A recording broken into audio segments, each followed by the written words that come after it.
देखो, कभी भी कोई डाउट आए आप पूछिए। ठीक है, मैंने हमेशा आप लोगों को इनकरेज किया है और मैं आगे भी इनकरेज करता रहूंगा कि ऑलवेज आस्क योर डाउट्स। कोई भी चीज छोटी से छोटी भी है जो उसको मन में मत रखो। ऐसा मत करो कि भाई मुझे समझ में नहीं आ रहा है तो मैं नहीं पूछूंगा, सर क्या सोचेंगे। भाई ये पूछना आपका हक है और आपको पूछना चाहिए।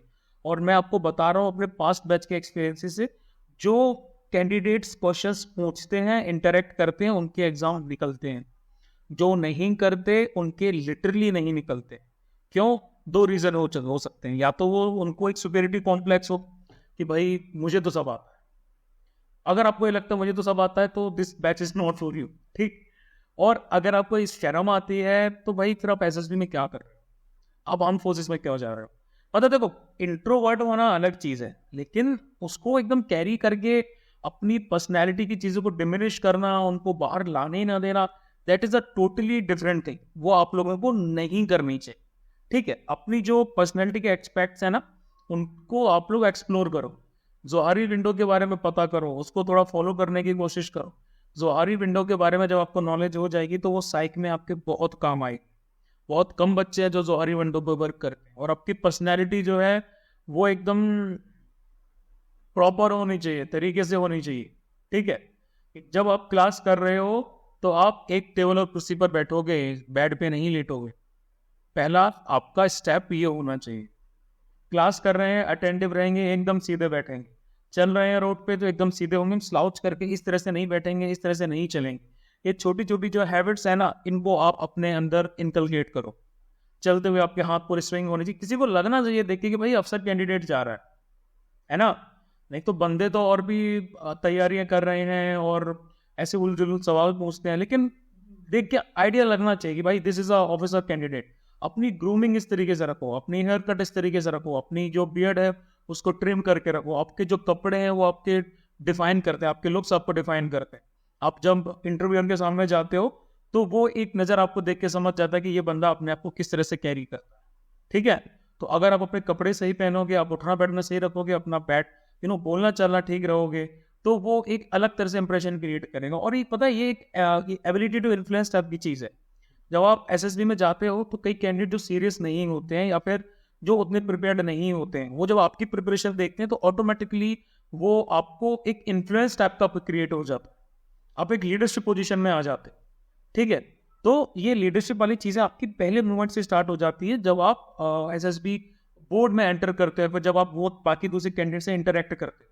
तो जब सामने वाला बंदा ऑटोमेटिकली आपको देख के सोच रहा है कि यार ये तो अफसर कैंडिडेट है, अफसर मटेरियल है, तो ऑटोमेटिकली अगर वो आपके ग्रुप में हुआ तो फिर आप कोई चीज़ बोलेंगे तो वो बंदा मानेगा। ये एकदम सबकॉन्शियस माइंड में बैठ जाता है। तो ये सबकॉन्शियस माइंड वाली चीज़ें हैं। आप कैसे, मतलब एबिलिटी टू इन्फ्लुएंस भी तो एक आपकी OLQ है। तो ये छोटी छोटी चीज़ें करके बहुत सारी चीज़ें होती हैं जिनसे आप कर सकते हो कि भाई यू आर लाइवली, आप एकदम चिल रहते हो हमेशा, अंदर आपके जो भी चल रहा हो लेकिन ऊपर आप चिल रहते हो। तो ये आपको शो करना, ये सब तरह की चीज़ें सीरियस अंदर से, लेकिन बंदा सीरियस है। ऊपर से उसको सीरियस नहीं होना, अंदर से उसको पता है कि उसको क्या करना है क्या नहीं करना।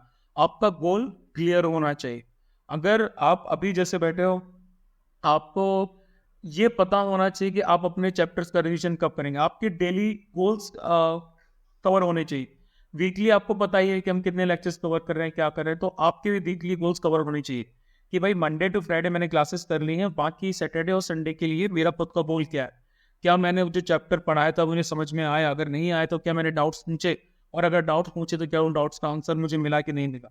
और अगर मिल भी गया है तो मैं फर्दर उस पर वर्क कैसे कर रहा हूँ? क्या मैंने क्वेश्चन सॉल्विंग की है? क्या मैं इसको दोबारा रिवाइज किया है? जनरली क्या आदत होती है स्टूडेंट, मतलब उस टाइप पे मेरी भी थी, आप लोगों में कईयों की भी होगी, कि पढ़ा दिया, हमने पढ़ लिया क्लास में, उस टाइम सब समझ में आ गया, साइड हटा दिया कि लेक्चर हमारे पास में है ही, उसको हम कभी भी रिविजिट कर सकते हैं। बिलीव मी, 99% ऑफ टाइम आप उसको रिविजिट नहीं करेंगे। जब एकदम से ही कोई इमरजेंसी आएगी कि लगेगा कि हाँ भाई कर सकते हैं, क्योंकि देखो मेरी बात सुनो, आपकी जैसे क्विज है मंडे को, संडे को आपने, सैटरडे को आपने सोचा कि चलो भाई लेक्चर करना स्टार्ट करते हैं। अब लेक्चर है आपके अराउंड 3 या 4 घंटे के, मोस्टली हाँ 4 साढ़े 4 घंटे के हैं। तो 4 साढ़े 4 घंटे के लेक्चर को रिविजिट करना थोड़ा सा कम्बर्सन टास्क हो जाता है। तो जो लोग क्लास अटेंड नहीं कर पाए उनकी बात अलग है, लेकिन जिन्होंने क्लास अटेंड करी है उनको लेक्चर दोबारा विजिट करने का टाइम नहीं होना चाहिए और नहीं उनका इंक्लिनेशन होना चाहिए। जो भी आपको सीखना है लेक्चर में सीखो आप। हाँ, अगर इमरजेंसी पट भी कोई चीज़ नहीं क्लियर हुई तो आप उसको रिविजिट करो, लेकिन ऐसा नहीं होना चाहिए कि अभी हमने लेक्चर है वो अपने टेढ़े मेढ़े मन से अटेंड कर लिया और फिर जब क्या बोलते हैं हमें पढ़ना है तो हम फिर से लेक्चर अटेंड करेंगे, फिर से हम PDF साइड में रखेंगे और फिर से हम नोट्स बनाएंगे। ठीक, नोट्स आप, हाँ नोट्स बनाने के आप लेक्चर द्वारा कर सकते हो, लेकिन जो पहली बार में लेक्चर है वो पूरी सीरियसनेस में सुना जाना चाहिए। तो एटलीस्ट 50-60% चीज़ें आपके दिमाग में जाएंगी। फिर आप PDF को दोबारा पढ़ो, PDF को दोबारा पढ़ने के बाद में आपने PDF को दोबारा पढ़ा, अच्छे से समझा, और फिर आप क्या करो, उसको जो क्वेश्चन से रिलेटेड वो आप इधर उधर से ढूंढ रहे हो उनको रिविजिट कर रहे हो, जो नोट्स मैंने शेयर किए आप उनको पढ़ रहे हो। और इससे आपको एक चीज़ और समझ में आएगी कि नोट्स जो है उनको PDF के समय कंपेयर करो, तो आपको ये समझ में आएगा कि आप किस तरीके से जो नोट्स होते हैं उनको आप बना सकते हैं। और दूसरी चीज़ जो आपको नोटिस करना चाहिए वो ये कि जब आप नोट्स को, जो रिटेन नोट्स हैं मेरे, उनको जब आप PDF से कंपेयर करते हैं तो आपको एक सर्टेन आइडिया मिलेगा कि जनरली नोट्स मेकिंग कैसे करी जाती है। जनरली क्या होता है, अगर 100 पेज का अगर कंटेंट है तो उसको आपको 20 पेज में या फिर 25 पेज में आपको कंप्रेस करना पड़ता है। ठीक है, इस तरीके से कंप्रेस करना पड़ता है कि इंपॉर्टेंट चीज़ें आपकी ना छूटें। तो अगर आप में से कई लोग जो नोट मेकिंग सीखना चाहते हैं, करना चाहते हैं, तो आप इसको रेफरेंस पॉइंट भी ले सकते हैं। क्योंकि अगर आप नोट मेकिंग में ऐसी रिडंडेंट चीज़ें अगर आप उसमें भर देंगे जिनकी कोई ज़रूरत नहीं है तो आपको रिवीजन के नाम में आएगी दिक्कत। रिवीजन में आपको टाइम चाहिए होता है कम, आपको मेजर पॉइंट्स होते हैं। मतलब रिवीजन इज लाइक कि आपने पॉइंट पढ़ा और आपके दिमाग में चीज़ वापस आ गई कि आपने उस टाइम पे क्या पढ़ा है ना। जब रिवीजन के पेजेस ही आपके 50 होंगे और 100 पेजेस का कंटेंट है तो फर्क क्या पड़ा। तो जो नोट्स है वो दो शुड बी वेरी कंप्रेस्ड। पढ़ा आपने, वो तुरंत आपके दिमाग में आइडिया आया कि आपने क्या पढ़ा था। तो अगर आपके पास में टाइम है, because you people are having time, अभी आपके पास में टाइम है, अभी बनाना चाहते हो तो अभी बनाओ। मेरे नोट्स के अपार्ट अपने खुद के नोट्स भी बनाओ। तो अगर आप वो चीज़ भी अगर आप ढंग से परस्यू करोगे देन बिलीव मी एग्जाम तो बहुत आसानी से कवर हो जाएगा। ठीक है।